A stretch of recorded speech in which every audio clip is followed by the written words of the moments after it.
Okay. So hi to everyone, and today we'll start with the time domain analysis, the next part of time domain analysis. So before that, I had given one example: 2 divided by s plus 4, a first order example, which was not in standard form, but I had asked you to cross verify parallelly. Uh, can we take a equal to 4? Okay, I hope you remember from the previous class, those who were present. So for that, I would like to introduce final value theorem, and let us see, can we consider a is equal to 4 for the example g of s equal to 2 divided by s plus 4. So final value theorem in Laplace and time domain can be written like this: limit as t tends to infinity f of t is equal to limit as s tends to 0 s into f of s in Laplace domain. So everyone please be quick, keep your notes and one calculator. So since these records can be viewed later also, I will increase my speed of teaching class by class. But if you have any queries, you can stop. So recording is going on, everything is fine. So this is limit final value theorem. So this was the example we had considered, and we converted that to a standard form of 1 divided by 2 into 4 divided by s plus 4. So the question left was, can we take as a equal to 4? This is a very important question because this explains the actual definition of time domain specifications. Okay. So for that reason, I have considered this particular example. So let us see further.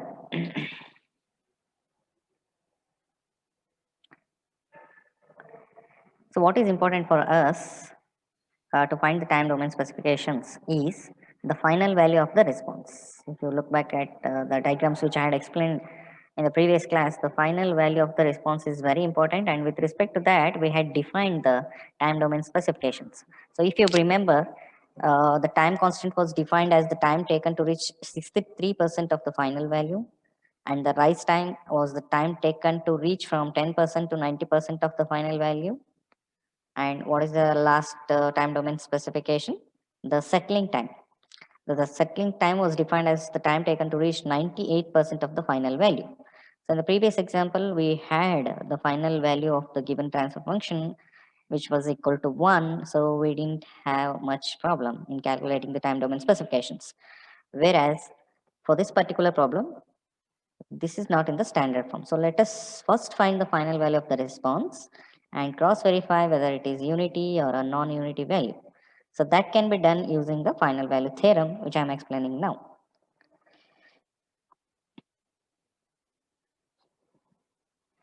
So let us apply the final value theorem for the expression C of S equal to 2 divided by S plus 4 into R of S, where R of S is step input. In specific, it is unit step input.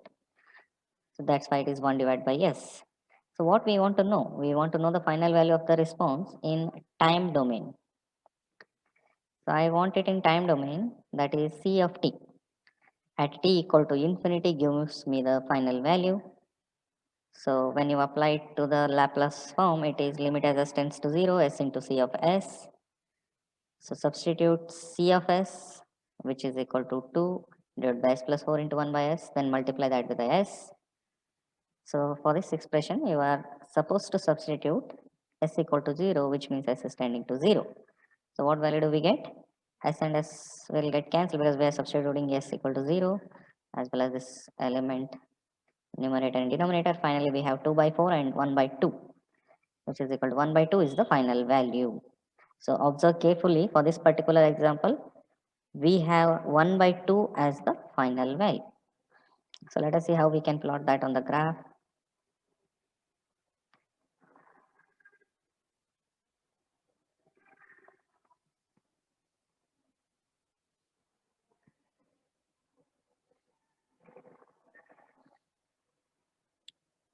So this is how you can expect the output of the system, this particular system, when it is not in the standard form. So it gets settled at 1 by 2. Fine. So what I would like to highlight here is most of the times, whatever the transfer function we get are not in standard form. but still we still can define the time domain specifications for such systems based on the definitions given. So don't be under the confusion that it is not reaching to unity, how we can calculate the time constant, rise time and settling time. Don't worry, it need not to settle down at unit. So understand the core concept. These are common competitive exam questions to confuse you. Most of the times student will start calculating all the time domain specifications with the wrong final value. So first make sure is it in standard form. If it is not, then calculate final value, then proceed. So what is the time constant and rise time and settling time for this example? So now these are found with respect to the final value.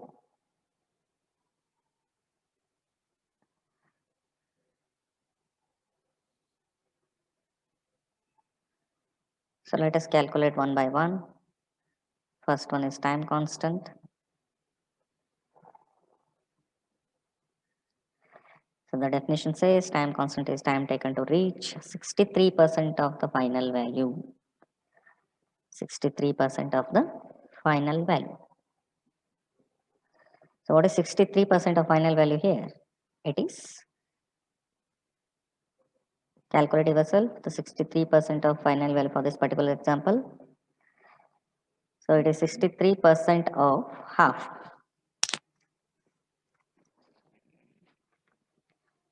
63% of half.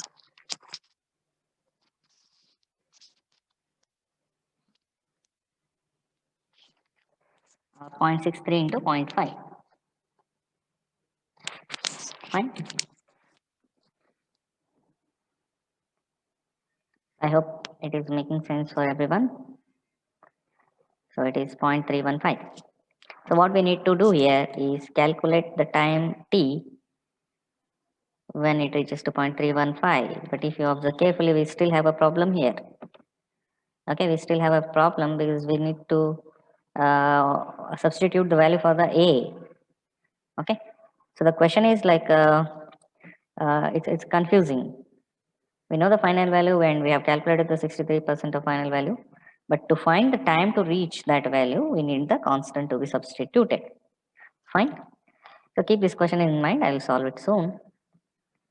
So once you know a, you can solve it for t, but we don't know a yet.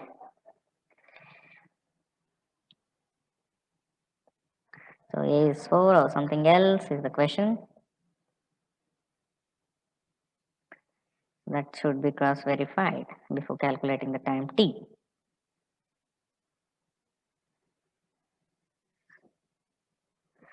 Similarly, we have a two more time domain specifications, tr which is 2.2 by a and ts 3.912 by a or approximately equated to 4 by a. So for all these time domain specifications, we need to find a.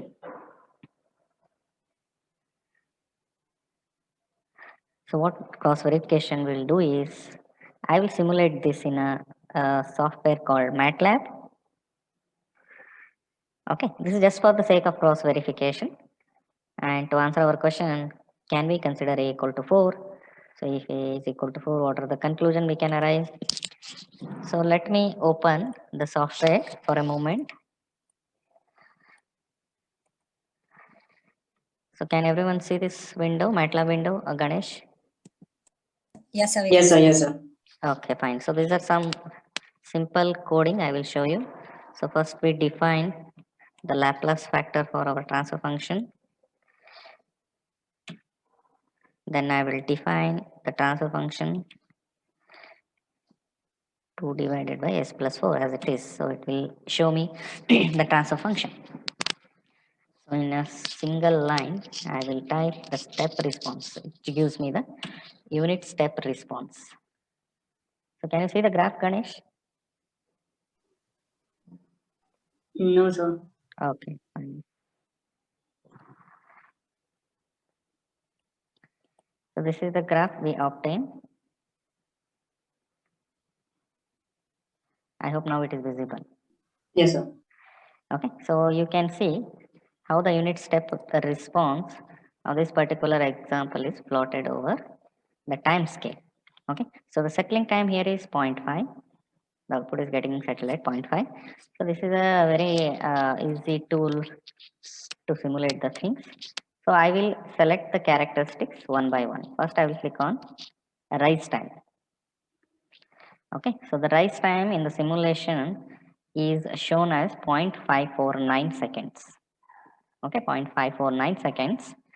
And similarly, the settling time TS is shown as 0.978 seconds.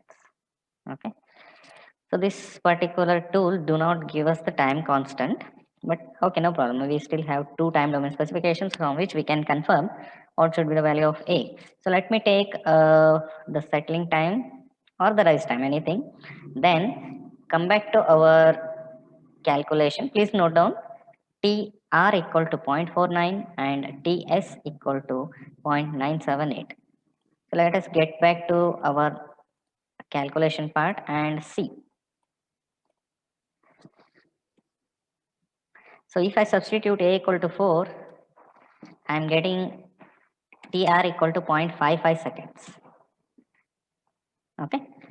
So the simulation was showing TR as 0.549 seconds and we are getting almost, not almost, it is equal 0.55 seconds. And what about TS? So TS is 3.912 divided by 4. It is also giving me the exact answer.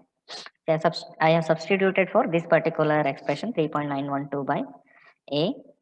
It is giving me 0.978. So what I would like to conclude here is our simulation is giving the same values when we substitute A equal to 4 for the rise time as well as the settling time. Okay, so A is equal to 4. A is equal to 4 is the correct answer.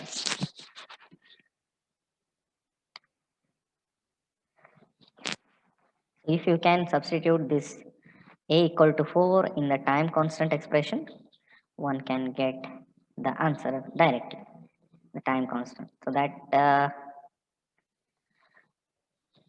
calculation you can do on your own. So meanwhile, there is one concept hidden here. So whether it is in standard form or it is not in standard form, we have to calculate the time domain specifications according to the definitions given. And the characteristic equation has some significance. The denominator part of the transfer function has some significance. Okay. So keep these things in mind. So I'm substituting 1 minus e raised to minus a t where a equal to 4. Then make some calculation for t. These are simple algebraic steps. Then get the value of t, the time constant. So those who have difficulty in calculation, please follow these steps. I hope it's not required to explain here. So take these terms on the other side and apply the natural logarithm. One can easily get the answer. So please cross verify my calculations. If there is any mistake, you can correct yourself. So this turns out to be 0.095945 seconds. If anybody is calculating parallelly, please cross verify and let me know only if it is wrong. Fine. So still we can. Yes, Okay. So still we can solve more problems on this, but this is just an example. When it is not in a standard form, the location of pole will matter. The location of pole will matter to calculate the time domain specification. So for this kind of examples, you can take A equal to 4. The location of the denominator root, no, not the denominator root, the constant A. Fine, is it clear for everyone? Anybody has any questions? I'll wait for 1 or 2 minutes, make your calculations. If anybody wants to see the simulation, I can run it.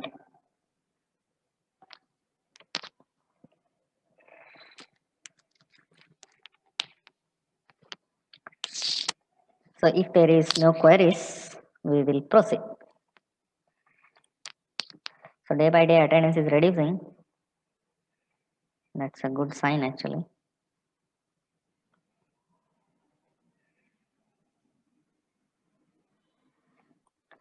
Let us see what is natural frequency of the system. Let us see what is natural frequency of the system. So as I said earlier,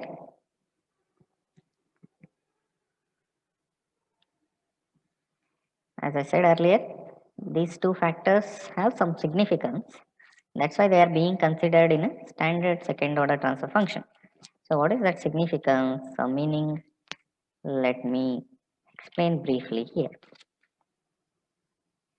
Have you heard the word natural frequency?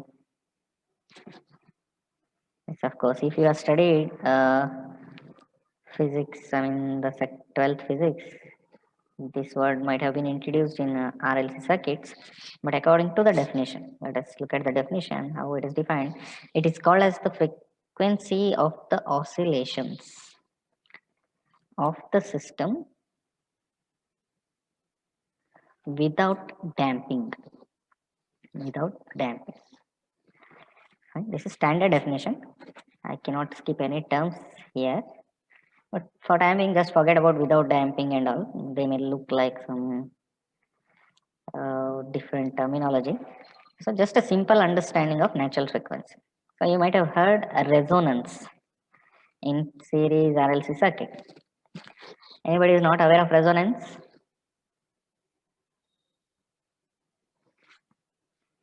Okay, resonance. So I hope everyone is aware of resonance. What is that resonance? How do we define it? So a simplest way to define that is when forced frequency becomes equal to a natural frequency. Am I right? When force frequency becomes equal to natural frequency, we call that circuit is under resonance. Circuit is under resonance. So many of you might have just calculated the resonant frequency in your laboratory and then never bothered about its physical significance, but it is very important. The resonance is very important. And also we say at resonance XL equal to XC, and then we define omega R equal to the resonant frequency. The resonant angular frequency is specifically equal to 1 divided by root LC. Am I correct? This one? Omega R equal Yes, to sir. 1 by root LC. Yes, correct. And then we say omega R is also equal to omega n, the natural frequency. So when resonant, the forced frequency becomes equal to natural frequency, what actually happens in the circuit? XL equal to XC and impedance of the circuit becomes equal to only R. Okay, only the resistive part, series RLC circuit. So we can say it in another way that at resonance frequency,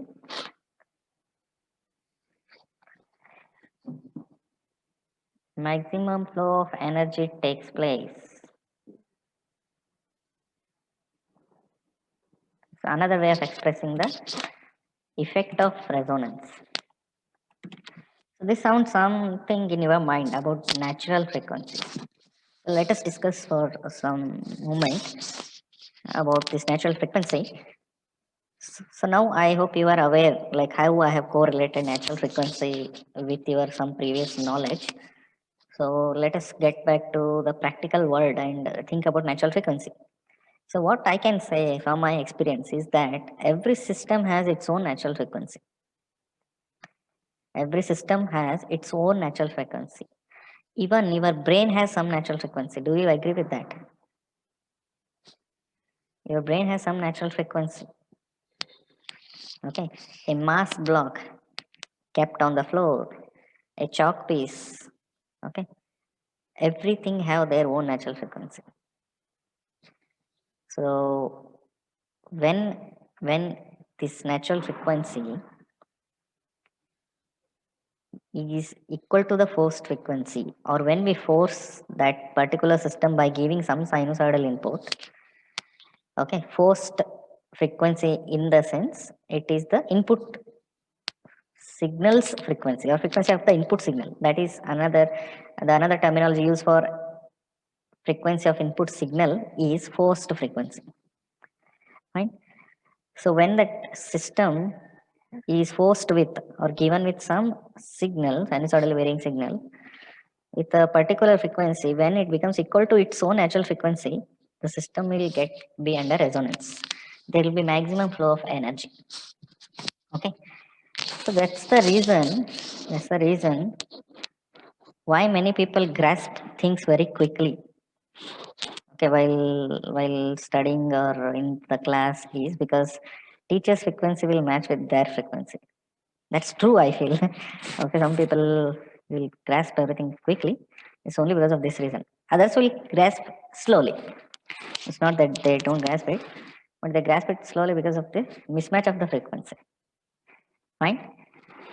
So that is one thing. Like you might also say that our ancients from all the culture background or religious background always tried to match their frequency with the nature's frequency to gain more energy, more knowledge in in terms of say health or something.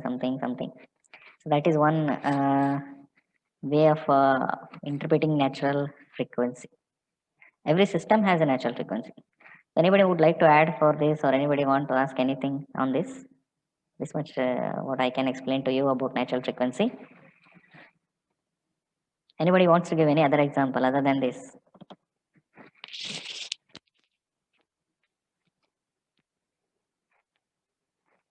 Okay. So you're welcome. Huh? Don't hesitate. You can contribute if you have any knowledge. It's always welcome. So what I can conclude is every system has its own natural frequency.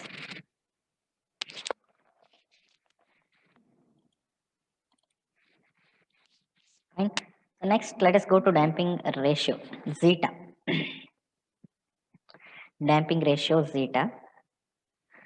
So it is nothing but the ratio of exponential decay frequency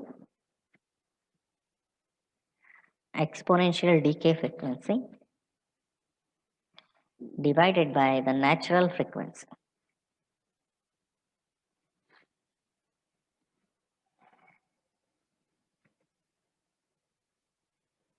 Therefore, since both are frequency units, so it is just a constant with no unit. Okay. So here, what is exponential decay frequency?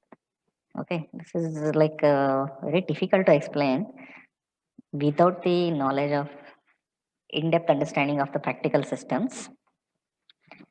Okay, so at this point of time, I cannot give any answer, technical or philosophical, but just I suggest you to keep this word in your mind, exponential decay frequency, and you will come to know what is exponential decay frequency means later.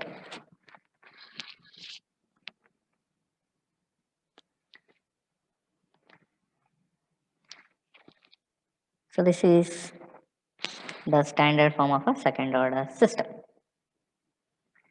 With omega in natural frequency and with zeta, the damping ratio. Zeta is called as damping ratio.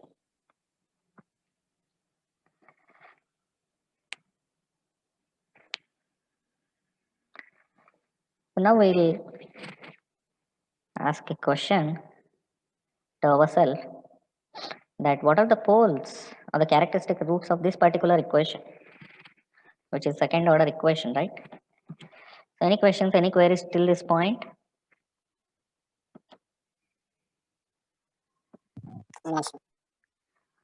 Okay, if nobody has, then I will proceed. Everyone is following? Let me talk to some people. Mohit Gowda, Yes, sir, following. following, okay. Nadim Sharif, Yes, sir. Following, sir. Pratik Kumar, then Sanjana Huddar. Okay. Tuti Pandey, Tejas K, Sir, following. Okay, fine. So what are the characteristic roots for this particular second order equation? Okay, so everyone knows how to calculate the roots for a given second order polynomial. So we consider this as just a polynomial and we call this polynomial as characteristic equation. Don't forget that. So obviously since it is a second order, we have two poles for this polynomial and the standard expression is minus b plus or minus square root of b square minus 4ac divided by 2a. So everyone knows it. So high school mathematics. So what is minus b? Minus 2 zeta omega n plus or minus b square is 4 zeta square plus omega n square minus 4a is unity c is omega n square and whole divided by 2 into 1 2a. Someone please stop me at 510. Okay. So we can compare that a square plus bs plus c. You can compare this polynomial with the standard form, then substitute all the parameters here. So it's very simple.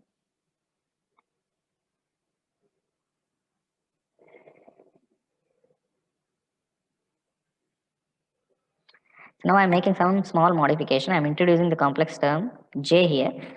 If you are writing down the notes, just observe it carefully. I have cancelled 2 and 2 and taking 4 as a common parameter and cancelling that also.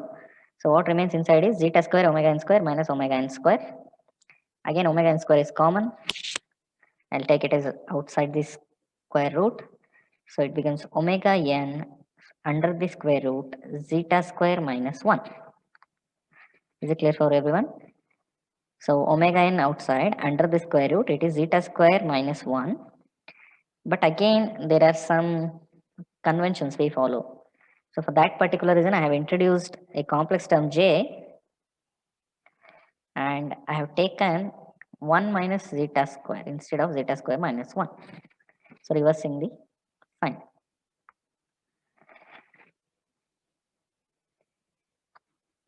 So finally we have minus zeta omega n plus or minus j, the complex factor j square root of omega n square 1 minus zeta square. So standard form. Or the other way, we call this constant part as alpha, real part as alpha, and the imaginary part, which is square root, under the square root, I will call it as omega d. So omega d is termed as frequency of damped oscillations. Just a substitution. It is called as frequency of damped oscillations. So things will be more clear when we consider example. What is the significance of this omega d, how it is related to zeta, all those things will be clear once we proceed further.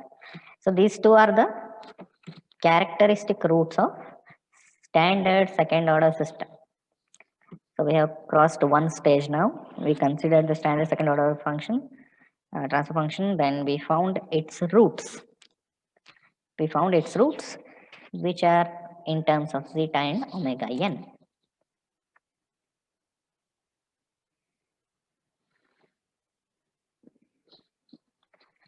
Okay, just hold on a minute.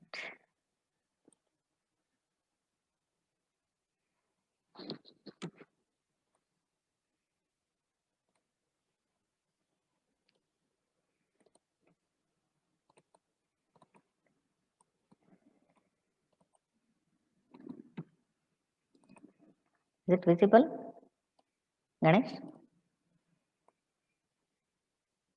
No, sir. I went suddenly. Okay, now, yeah.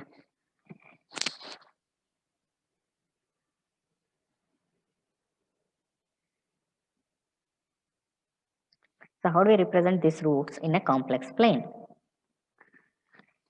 So complex plane is always written with real axis on the x-axis, imaginary on the y-axis. So since these roots are complex in nature, complex conjugate in nature, let us represent them on the complex plane. So how do we write a complex number or represent a complex number on the complex plane? For example, 2 plus 3j. The real part 2 units on the real axis, imaginary part 3 units on the imaginary axis, and 3 units on the imaginary axis. So this is the point on the complex plane.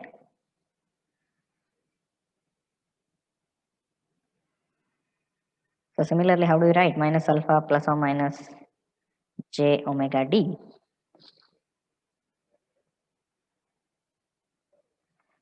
So root 1 is minus alpha plus j omega d. Second root is minus alpha, the conjugate of that minus j omega d, omega subscript d. So minus alpha is a real term, so on the negative axis, and I will consider minus omega d on the negative imaginary axis, so that represents one root, and take plus omega d of the same magnitude, and that represents another root. So this is root 1, this is root 2. So just keep this in mind, what is complex plane and how we can represent these terms on the complex plane. So there is nothing much significance there.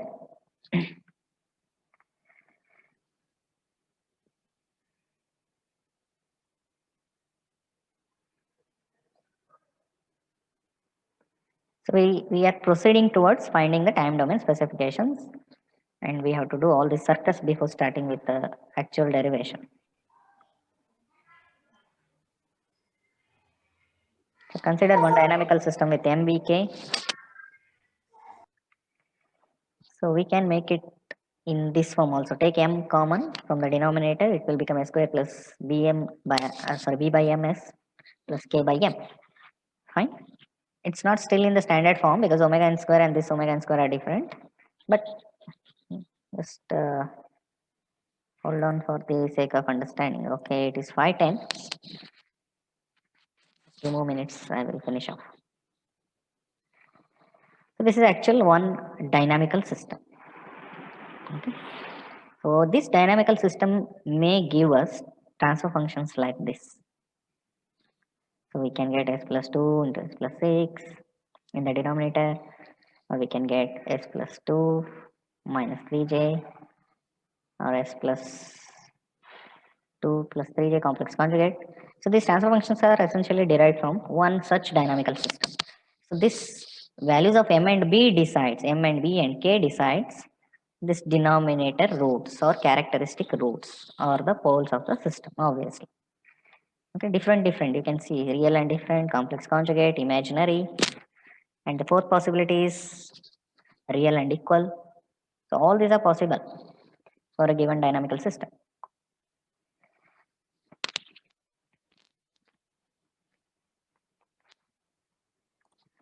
Right?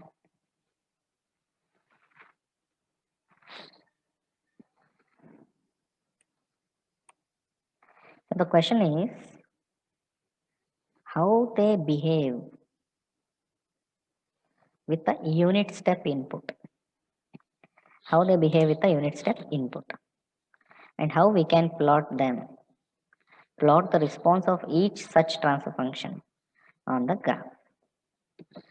Fine.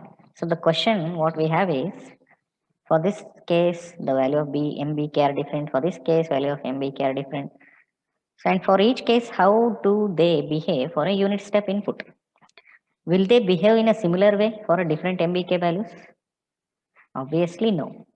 Okay, because if mass is more, the response is different. If mass is less, the response is different. So that's why the question we have to keep in mind before proceeding with time domain specification, derivation of time domain specifications is that how they may behave for a unit step, how we can draw the graph for them. So that's our question before the derivation of time domain specifications. So I'd like to remind you that many of the textbooks will directly jump onto the derivation, or many of the video lectures even jump onto the derivation directly considering the standard second order transfer function. But I'm making something different just to show you that before derivation you should understand why this derivation is required. So when you understand why this derivation is required, half of the job is done. Rest all is putting everything in mathematics. So with that intention, I am explaining or elaborating a little bit on the concepts. So we'll proceed in the next class. Thanks one and all.